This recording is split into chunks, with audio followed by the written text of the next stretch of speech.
के इस ग्राम संसद के चैप्टर 2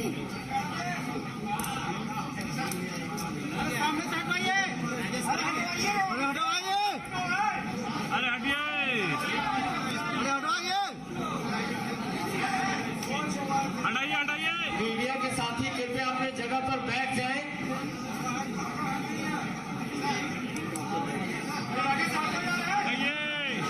तो बैठ जाइए आप लोग, या पीछे हट जाइए या बैठ जाइए।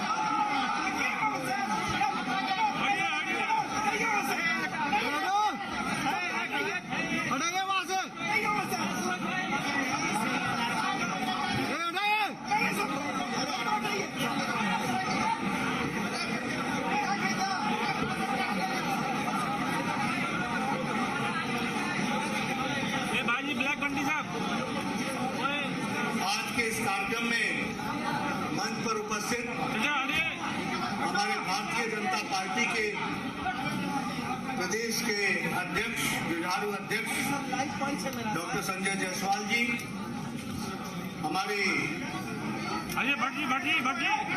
बिहार के उप मुख्यमंत्री सम्माननीय तारकिशोर प्रसाद जी, बिहार की उप मुख्यमंत्री बहन श्रीमती रेणु देवी जी, भारत सरकार में मंत्री और हमारे वरिष्ठ सहयोगी श्री गिरिराज किशोर जी, श्री गिरिराज सिंह जी, हमारे भारत सरकार में मंत्री नित्यानंद राय जी, हमारे बिहार सरकार में मंत्री और हमारे वरिष्ठ सहयोगी मंगल पांडे जी, सम्राट चौधरी जी, हमारे युवा काल के साथी श्री शाहनवाज हुसैन जी, हमारे यहाँ के लोकप्रिय सांसद और मेरे वरिष्ठ साथी जिनके साथ मुझे काम करने का मौका मिला, युवा काल में श्री रविशंकर प्रसाद जी, हमारे नितिन नवीन जी, अरुण सिंह जी जो हमारे राष्ट्रीय महामंत्री हैं, और आज के कार्यक्रम के सूत्रधार और हमारे वरिष्ठ साथी श्री संजय मयूख जी, भाई सुमित सिंह जी, बिहार सरकार में मंत्री, सम्मानित मंच, और यहाँ इतनी बड़ी संख्या में एकत्र आए बिहार के विभिन्न क्षेत्र के गांव से प्रतिनिधिगण जो गांव स्वराज में काम कर रहे हैं, और हमारे मीडिया के साथी, प्रिंट मीडिया, इलेक्ट्रॉनिक मीडिया के मेरे साथी। मुझे खुशी है कि जब मैं पटना आया हूं तो मुझे संजय मयूख जी ने ये रैंडम वेरिएबल फाउंडेशन की तरफ से ये ग्राम स्वराज की दृष्टि से जो चैप्टर 2 ग्राम संसद का चैप्टर 2 है उसमें आने का मौका दिया, और यहाँ आप सब लोगों के साथ ग्राम संसद में ग्राम के विषयों को, ग्रामीण विषयों को लेकर के मुझे बताया गया है कि गहन चर्चा और चिंता होने वाला है। बैठिए ना आप लोग, हटिए ना पैसा।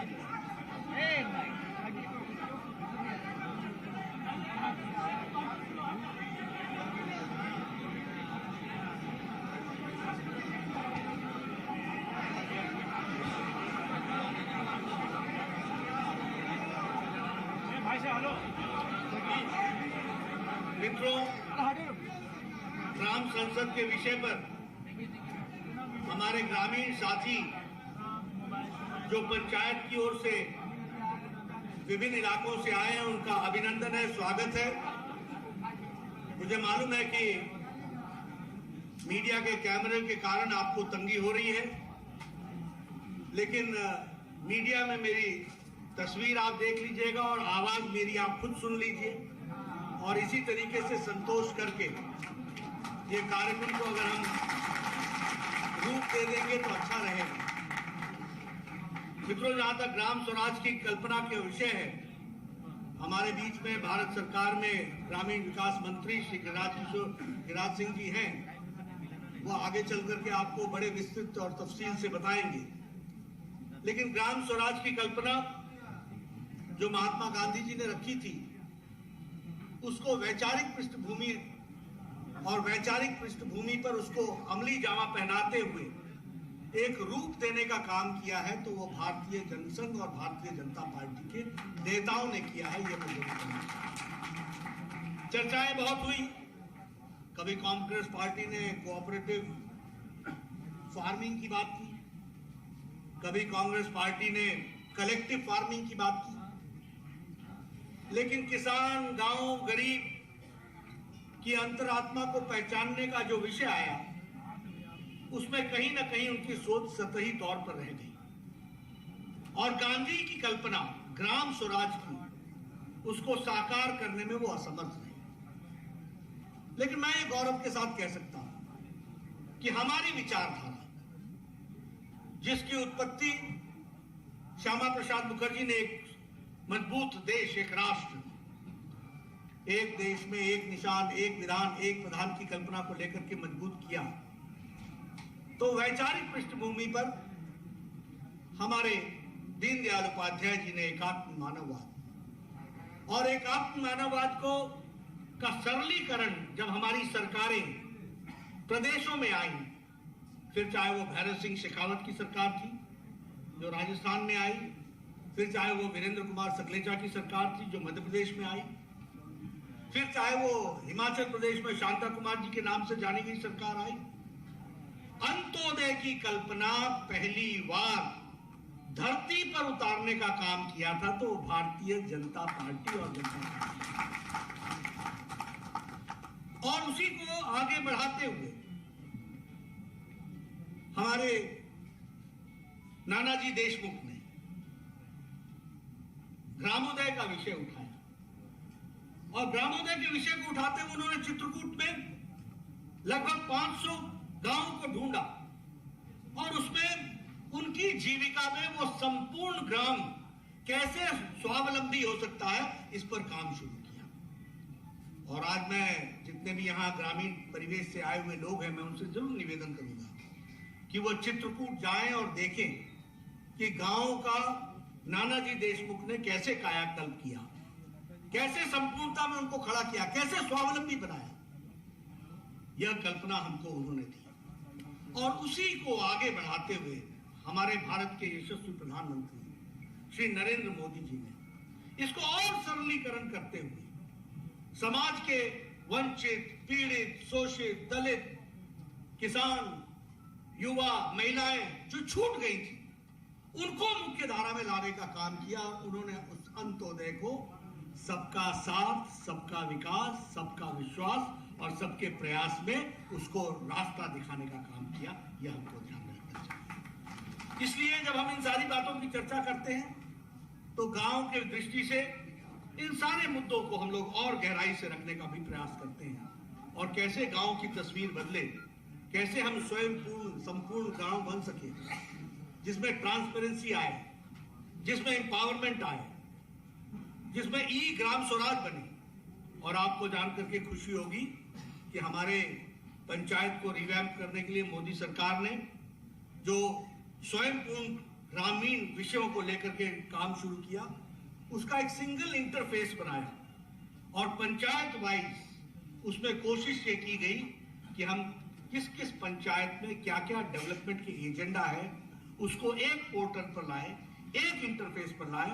और हमारे मंत्री ग्रामीण विकास के गिरिराज जी दिल्ली में बैठ करके देश के सभी पंचायतों की तस्वीर अपने कंप्यूटर पर देखते हुए पता लगा सके कि कहां कहां क्या कमी है और किस किस चीज को कैसे ठीक करना है, इस काम को करने का।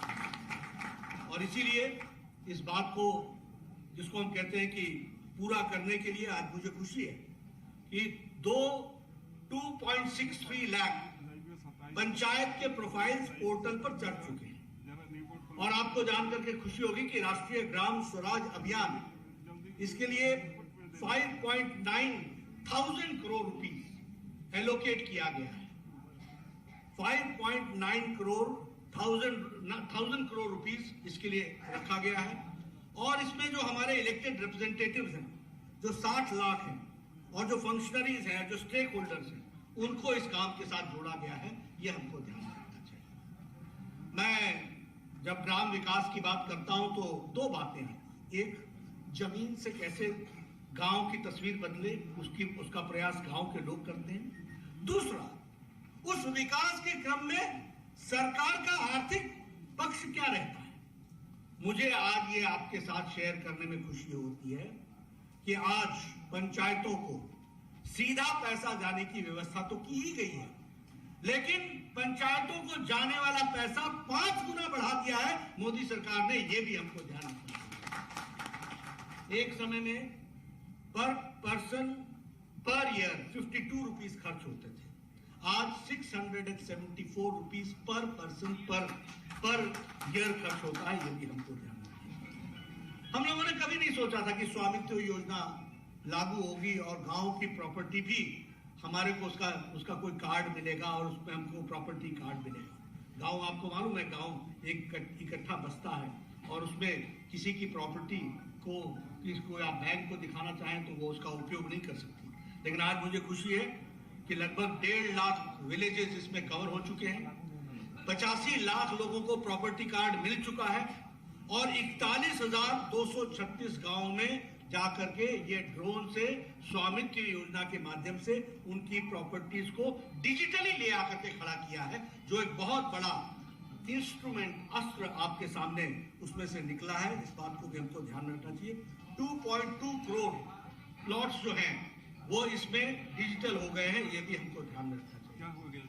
जहां तक ग्राम स्वराज अभियान स्कीम का सवाल है, मैं यहां पर यह भी आपसे कहना चाहूंगा कि 2022 से लेकर 2026 तक 5,911 करोड़ इसमें इंक्रीज किया गया है ताकि हम ग्राम स्वराज के विषय को अच्छे से आगे बढ़ा सकें। एक बहुत अच्छी बात हुई है, वह है ग्राम पंचायत डेवलपमेंट प्लान। अभी तक क्या होता था? अभी तक ये होता था कि आपके पंचायत के डेवलपमेंट का प्लान होता था बीडीओ के पास, ब्लॉक डेवलपमेंट ऑफिसर के पास। वो आपके लिए प्लान करता था और फिर बाद में जाकर के एसडीएम, डिस्ट्रिक्ट मजिस्ट्रेट उसमें पैसा एलोकेट करते थे। आज ये व्यवस्था की गई है कि ग्राम पंचायत डेवलपमेंट प्लान और कोई नहीं बनाएगा। गांव के लोग अपना जनरल हाउस बुला करके वो तय करेंगे कि डेवलपमेंट कैसे होगा और उसको पूरा करने का काम भारत सरकार करेगी। और जो हमारे 17 एसडीजी गोल्स हैं, जिसको हम लोगों ने 9 थीमों में डिवाइड किया है, उसको भी करने का काम हमारी सरकार ने अपने हाथ में लिया है, जिसको हम पूरा करने का प्रयास कर रहे हैं। इसके साथ साथ जो पैसे का डिस्ट्रीब्यूशन है, अब डिस्ट्रीब्यूशन कोई डिप्टी कमिश्नर नहीं करेगा, अब कोई बीडीओ नहीं करेगा। और कई बार प्रधानमंत्री जी पूछते हैं ना, ये कौन सा वो खुरचन थी जो 1 रुपए चलता था तो 85 पैसा बीच में खर्च हो जाता था। अब ये नहीं होगा। अब public finance management system develop किया गया है और 1,77,000 ग्राम पंचायत फाइबर इंटरनेट से जुड़ गए हैं और अब डिजिटल पेमेंट शुरू हो गई है और डायरेक्ट पेमेंट शुरू हो गई है। इस बात को ध्यान, यह है बनीता। और मैं इसके साथ साथ बहुत सी बातें आपके साथ शेयर भी करना चाहता हूं। मैं बिहार की तस्वीर मैंने अपने शैशव अवस्था में भी देखी है, युवावस्था में भी देखी है और आज भी मैं बिहार देख रहा हूं। मैं गांव की तस्वीर भी देख रहा हूं।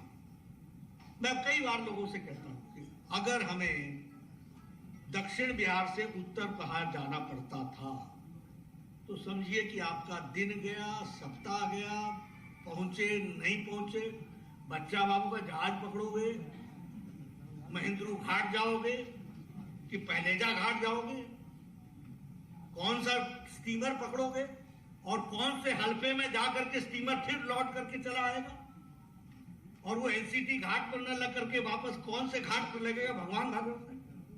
कभी बरौनी का रास्ता पकड़ो, कभी कहीं का रास्ता पकड़ो। ये गांधी सेतु भी मैंने अपनी नजरों से बनते हुए देखा। इसके पौवे, एक एक पौवे मेरे आंखों के सामने खड़े हुए, ये भी मैंने देखा। लेकिन आज अगर मुझे रक्सौल जाना हो, अगर मुझे मोतिहारी जाना हो, अगर मुझे चंपारण जाना हो, अगर मुझे कहीं और जाना हो, 4 घंटा, 5 घंटा, 3 घंटा ऐसे पहुंच जाते हैं। ये कैसे अंतर आया? ये अंतर है डेवलपमेंट, ये है कनेक्टिविटी। और एक नहीं, मैं तो कई बार कहता हूँ, ये जो गंगा किनारे ब्रिज था, सवेरे में आ रहा था तो मैं एयरक्राफ्ट से देख रहा था, मेरी बचपन की यादें ताजा हो गई। छोटा सा होता था तब मेरी बहन मुझे बताया करती थी कि यहाँ ब्रिज बनेगा, ब्रिज बनेगा। आज मैं 60 पार कर गया हूँ, आज मैं अपने आंखों से देखता हुआ ब्रिज देखा। ये है बदलता बिहार, ये है बदलती तस्वीर, जिसको हमको समझना चाहिए। और गांव की अगर हम बात करें, लोग बहुत आसानी से ले लेते हैं, ग्राम स्वराज की बात करते हैं। मुझे याद है आज भी, जब मैं गाड़ी लेकर के शाम को चला करता था, गया से आया करता था, तो रास्ते में महिलाएं झुंड की झुंड शाम को और सुबेरे अपने दैनिक नित्य क्रम के लिए वो सड़कों पर आया करती थी। और जब लाइट गाड़ी की जला करती थी तो बेचारी रोड से किनारे हट जाती थी। ये भी हमने तस्वीर देखी। आप सोचिए ना कि कैसा भारत था, कैसा बिहार था, जहां महिलाओं की को आजादी के नाम की चीज कहां थी। आज 11 करोड़ इज्जत घर बना करके मोदी जी ने 11 करोड़ परिवारों को और महिलाओं को आजादी दिलाई है। इस बात को भी हमको समझना है। 11 करोड़ जहां टॉयलेट बनते हैं तो 11 करोड़ घरों में बच्चे भी हैं। ये सब लोटा लेकर के राम मनोहर लोहिया ने पार्लियामेंट में कहा था, मुझे शर्म आती है कि कैसा भारत है, लेकिन उसको 11 करोड़ शौचालय इज्जत घर बनाने का काम प्रधानमंत्री मोदी जी ने किया। हम पहाड़ से आते हैं, हमारे यहाँ गांव में कोई न कोई महिला किसी न किसी पेड़ से गिर करके अपना कोई टांग तोड़वा के बैठी होती थी, या कोई अपना रीढ़ की हड्डी तोड़वा करके बैठी होती थी। आपको पुराने गांव में पहाड़ों में मिल जाएगी। लेकिन आज गैस का चूल्हा, उज्ज्वला, अब पत्नियां भी बोलती हैं, टक से जलाती हैं गैस और चाय पिलाती है, और पतिदेव को बोलती है जाओ जाओ काम पर लगो काम। ये अंतर आ गया। ये है एम्पावरमेंट, जिसको हमको समझना चाहिए। प्रधानमंत्री ग्राम, मुझे यहां बताया गया 10,000 किलोमीटर की सड़कें प्रधानमंत्री ग्रामीण सड़क योजना में बनी है। 10,000 किलोमीटर। मैं गया हूं लखीसराय, मैं गया हूं समस्तीपुर, मैं गया हूं सारे इलाके। ट्रेन कहां छोड़नी पड़ेगी, कहां से झोला लेके चलना पड़ेगा, कहां जाना पड़ेगा, कहां टांगा मिलेगा, कहां रिक्शा मिलेगा, कहां फलाना मिलेगा। ये समस्तीपुर का सारा इलाका, कितना कटा हुआ इलाका था, दरभंगा का इलाका, ऐसे आगे तक आप चले जाओ तो समझो आप दूसरी दुनिया में पहुंच जाओ। 3 दिन बाद लौट करके पटना हो तो लगता था कि आ गए, पहुंच गए। आज सड़कों का जाल बिछा हुआ है। किसने कल्पना की थी? 75 साल देश को हो रहे हैं, क्यों अटल जी का इंतजार करना पड़ा प्रधानमंत्री ग्रामीण सड़क योजना के लिए? और अटल जी के आने के बाद 10 साल यूपीए की सरकार ने प्रधानमंत्री ग्राम सड़क योजना को रोकने का काम किया, उसको फिर से तेजी दी तो नरेंद्र मोदी जी ने दिया। ये भी हमको, इसलिए we are the champions of development. हम किसी से सर्टिफिकेट नहीं मांगते। आंकड़ों पे आ जाओ, हम आपको चर्चा करने के लिए हम तैयार हैं। आ जाओ जब भी, जहां भी, जिस प्लेटफॉर्म पर। ये भारत की तस्वीर जो बदली है, इसको हमको समझना होगा। आज हम सब लोग यहां बैठे हैं, आज भी जो बाइडेन साहब मास्क लगा करके घूमते हैं। अमेरिका में, यूरोप में, किसी देश के नेता को देख लीजिए आप यहां सब लोग बड़े आराम से एक दूसरे से बड़े नजदीक बैठे हैं। अब किसी के चेहरे पर मास्क नहीं देख रहा हूं। ये सुरक्षा कवच 200 करोड़ वैक्सीन दे करके, मुफ्त वैक्सीन दे करके जो भारत को सुरक्षित मोदी जी ने किया, वो किसी ने नहीं किया। India is an example. मैं हेल्थ मिनिस्टर रहा हूं, प्रदेश का भी रहा हूं और देश का भी रहा हूं। भारत इज एन एग्जाम्पल, उदाहरण है अपने आप। यहां मलेरिया की दवाई पहुंचने में 20 साल लग गए, यहां पोलियो की दवाई पहुंचने में 28 साल लग गए, यहां चिकन पॉक्स की दवाई पहुंचने में 30 साल लग गए। यहां पर जापानीज इंसेफ्लाइटिस, जापानी बुखार जो मुजफ्फरपुर के इलाके में होता है, उसकी बीमारी का इंजेक्शन पहुंचने में 100 साल लग गए। 1906 में जापान में इसका इंजेक्शन बना था। योगी जी 2006 में लेकर के गोरखपुर आए इस दवाई को, और यहां मोदी जी ने 2020 की जनवरी में कोरोना का पहला केस आया, अप्रैल में टास्क फोर्स बैठाया और 9 महीने में एक नहीं 2 वैक्सीन बना करके भारत को एक तरीके से सुरक्षित किया, सुरक्षा कवच पहनाया। इसको बिल्कुल ध्यान रखना। ये सारी बातें मैं इसलिए कह रहा हूं कि 130 करोड़ का देश था, लाखों की संख्या का गांव है। अगर ये बीमारी महामारी गांव में पहुंचती तो हमारी क्या तस्वीर रहनी थी। लेकिन 200 करोड़, मैं आपको बताना चाहता हूं, it is the fastest and the largest vaccination programme in the world. दुनिया में ये फास्टेस्ट और लार्जेस्ट वैक्सीनेशन प्रोग्राम है। 100 देशों को हम लोगों ने वैक्सीन दी है, 22 करोड़ वैक्सीन हमने उनको दी है। 48 देशों को मुफ्त दी है, 2.5 करोड़ के आसपास वैक्सीन। अब भारत लेने वाला नहीं हो गया, देने वाला बन गया। ये भी हमको ध्यान रखना, ये है जिसको हमको समझना चाहिए। और इसीलिए जब मैं ग्रामीण विकास की बात करता हूं, ग्रामीण परिस्थितियों, कभी सोचा था कि ऑप्टिकल फाइबर गांव में पहुंचेगा? हमारे रविशंकर जी इसके मंत्री रहे हैं, कॉमन सर्विस सेंटर के। पूछिए, लाखों के हिसाब से इन्होंने ऑप्टिकल फाइबर पहुंचा दी गांव में। एक नौजवान अब सीएससी कॉमन सर्विस सेंटर में आपकी सारी जरूरतों को पूरा कर रहा है। और संख्या मुझे आज याद नहीं है, लेकिन मेरे ख्याल से 3 लाख से ऊपर, 5 लाख गांव में ऑप्टिकल फाइबर पहुंचा दिया। 5 लाख सीएससी, 2 लाख गांव में 5 lakh CSC common service centre पहुंचा है। तो ये है बदलता भारत, जिसको हमको समझना चाहिए, युवाओं की आकांक्षाओं को पकड़ने वाला भारत। मुझे पूरा विश्वास है कि आप सब लोग इस ग्राम संसद में इन सारी चीजों की आप विश्लेषण भी करेंगे, चर्चा भी करेंगे, यथार्थ को अपने सामने रखने का प्रयास भी करेंगे और बदलते भारत में, बदलते हुए गांव की तस्वीर में हम अपने आप को उसमें समावेश करेंगे, उसको साथ लेकर के चलेंगे। यही मुझे कहना है। इन्हीं शब्दों के साथ आपने मेरी बात सुनी, बहुत बहुत धन्यवाद।